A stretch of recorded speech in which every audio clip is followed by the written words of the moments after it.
Hello guys, this is C A Sudesh Kumar और आज का हमारा टॉपिक है the definition of person under income tax act. तो गाइस, इनकम टैक्स के अंदर कुछ इंपॉर्टेंट डेफिनेशंस हैं जिनमें से assessment year, previous year and person, these are the most important definitions.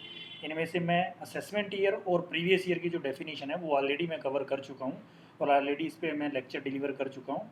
तो उसका जो लिंक होगा I will share in the description of this video. और आज का हमारा टॉपिक रहेगा the definition of person. Income tax के अंदर जो डेफिनेशन ऑफ पर्सन है उसके अंदर 7 पर्सन्स कवर किए गए हैं। तो उनमें से सबसे पहला है आपका इंडिविजुअल, सेकंड है हमारा कंपनी, थर्ड वन है हमारा एच फोर्थ वन है आपका artificial jurisdiction person and fifth है आपका लोकल अथॉरिटी एंड सिक्स्थ के अंदर दो कवर किए हैं इन्होंने, एक आपका AOP, एक है आपका BOI and next one the last one is the firm. तो ये 7 पर्सन हैं जो इनकम टैक्स के अंदर पर्सन की डेफिनेशन के अंदर कवर किए गए हैं। तो थोड़ा सा इनको डिटेल में हम डिस्कस करते हैं। फर्स्ट वाला है आपका सर इंडिविजुअल। इंडिविजुअल के अंदर जो नेचुरल पर्सन है वो इंडिविजुअल के अंदर कवर किया गया है। मेल फीमेल जो भी हमारे नेचुरल पर्सन के अंदर कवर होते हैं वो सब इंडिविजुअल की डेफिनेशन के अंदर फॉल कर जाते हैं। सेकेंड वन है सर आपका Hindu undivided family, in short हम इनको बोल सकते हैं HUF। ये जो है ना आपका Hindu undivided family, this is not defined under the income tax act. ये आपका डिफाइंड है सर, जो हिंदू लॉ है ना उसके अंदर ये डिफाइंड है आपका।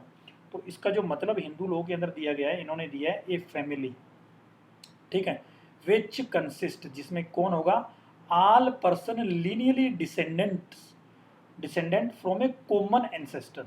सही सही लैंग्वेज में बात करें तो जो आपका यहाँ पे जो लीनियर डिसेंडेंट की जो डेफिनेशन है in legal uses is a blood relative, ठीक है, आपका जो blood relative direct line of descendant जिसमें चिल्ड्रन आ जाते हैं, ग्रैंड चिल्ड्रन आ जाते हैं, ग्रेट ग्रैंड चिल्ड्रन, मतलब एक पर्सन है उसके बच्चे, उसके पोते पोतियाँ, वो सारे इसके अंदर कवर हो जाते हैं जो ब्लड रिलेशन में उसके अंदर आते हैं। एक कॉमन एंसेस्टर यहाँ पे लिखा गया है, इंक्लूडिंग देयर वाइफ्स, उनके जो बेटे हैं बेटियां हैं उनकी जो वाइफ्स हैं वो भी यहाँ पे कवर होगी और डॉटर्स भी इसके अंदर कवर करी गई हैं HUF के अंदर। बोलते sir HUF can not be, HUF जो आपका है वो यहाँ पे इन्होंने बड़ा सिंपल वर्ड्स में क्लियर किया, can not be created under a contract, ठीक है सर। ये कहता है इट इज़ क्रिएटेड ऑटोमेटिकली, जैसे ही एक हिंदू फैमिली बनती है उसका बेटा, उसकी मैरिज होती है, मैरिज होने के बाद उसकी HUF क्रिएट हो जाती है, उसके बाद आगे उसके पोते पोतियाँ सब जो हैं वो इसके अंदर कवर हो जाते हैं। तो it is not created by any contract, it is automatically created. और HUF के अंदर सर क्या होता है, जो जैन और जो सिख्स हैं वो भी आपके HUF बना सकते हैं, उनकी भी HUF के अंदर ही डिफाइंड है वो। एंड नेक्स्ट सर आपका है द कंपनी, ठीक है, जो कंपनी है वर्ड है द मोस्ट इम्पोर्टेंट पर्सन है ये इनकम टैक्स के अंदर। कंपनी को मेनली दो कैटेगरी के अंदर डिवाइड किया गया है, एक आपका फॉरेन कंपनी, एक आपका Indian company.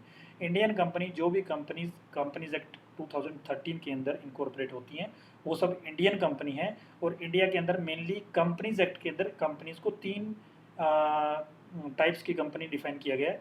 One is your OPC, one person company, second is your private limited and third one is your public limited. And जो फॉरेन कंपनी है उसके अंदर इनकम टैक्स के अंदर उसके बारे में बोला गया कंपनी इनकॉर्पोरेटेड आउटसाइड इंडिया, जो कंपनी आउटसाइड इंडिया इनकॉर्पोरेट करी गई हैं अंडर द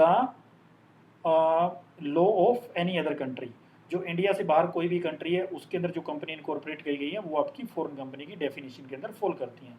नेक्स्ट सर आपका कौन सा, जो नेक्स्ट आपका टॉपिक है that is your firm. Firm जो है, फर्म का मतलब पार्टनरशिप फर्म, और इंडिया में 2 तरह की पार्टनरशिप बन सकती है, one is under the Indian partnership act 1932 and second one आपका जो है लिमिटेड लायबिलिटी पार्टनरशिप एक्ट के अंदर आपकी कंपनी पार्टनरशिप बन सकती है। और दोनों पार्टनरशिप आपकी फर्म की कैटेगरी के अंदर फॉल करती हैं, दोनों पार्टनरशिप्स को यहाँ पे कवर किया गया है। अब आपका सर नेक्स्ट टॉपिक है एसोसिएशन ऑफ पर्सन और body of individual. Association of person in short हम बोलेंगे AOP और बॉडी ऑफ इंडिविजुअल को BOI। दोनों में कोई डिफरेंस नहीं है ज़्यादा, बस एक मेन डिफरेंस समझ लेते हैं सबसे पहले। AOP जो है वो कौन होता है सर, पहले इनका डेफिनेशन है the income tax doesn't define the AOP, define नहीं गई है। In the absence of any definition the word must be construed to in their plain, जो ऑर्डिनरी मीनिंग है वो हम ड्राफ्ट कर लेते हैं। AOP मीन्स 2 और more person who joins for a common purpose, एक कॉमन पर्पज के लिए ज्वाइन करते हैं with a view to earn an income, एक इनकम कमाने के लिए जब 2 या 2 से ज़्यादा पर्सन मिलते हैं और इनकम कमाने के लिए वो अपना काम स्टार्ट करते हैं, उसको एओपी बोला जाता है।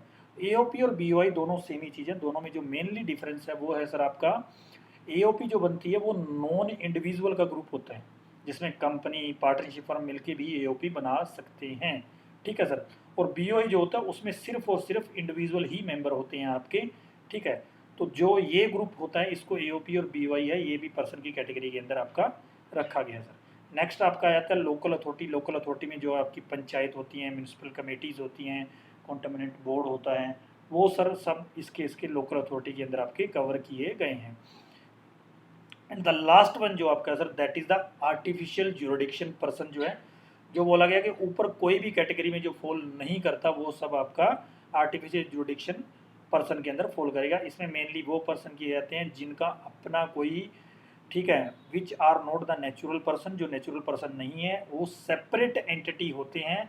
इनके ऊपर डायरेक्टली केस नहीं किया जा सकता, नॉट शूड। इनके ऊपर जो केस करना वो इनकी मैनेजिंग कमेटी के द्वारा किया जा सकता है, जो मैनेजिंग बोर्ड होता है उनका, उसके द्वारा किया जा सकता है। जिसमें आपका गॉड है, ठीक है, वो आपका आ जाता है, जिसके थ्रू प्रीस्ट किया जा सकता है। आपकी यूनिवर्सिटीज़ हैं वो भी आपकी इसके अंदर आ जाती हैं, आपकी ट्रस्ट हैं, आपकी सोसाइटीज़ हैं, वो भी इसके अंदर फॉल कर जाती हैं सर, ठीक है। तो गाइज ये थे आपके 7 persons under the income tax act. और जो आपका टॉपिक था assessment year and previous year का गाइज, उसके ऊपर मैं ऑलरेडी लेक्चर डिलीवर कर चुका हूँ, ये उसका थंबनेल है अपना, ठीक है। तो आप इसको देख के और अपना असेसमेंट ईयर और प्रीवियस ईयर की जो डेफिनेशन है वो भी आप वहाँ से अंडरस्टैंड कर सकते हो। तो okay guys, this was the video on the person, and if you like my video please share my videos and subscribe my channel, and thank you very much for watching my video.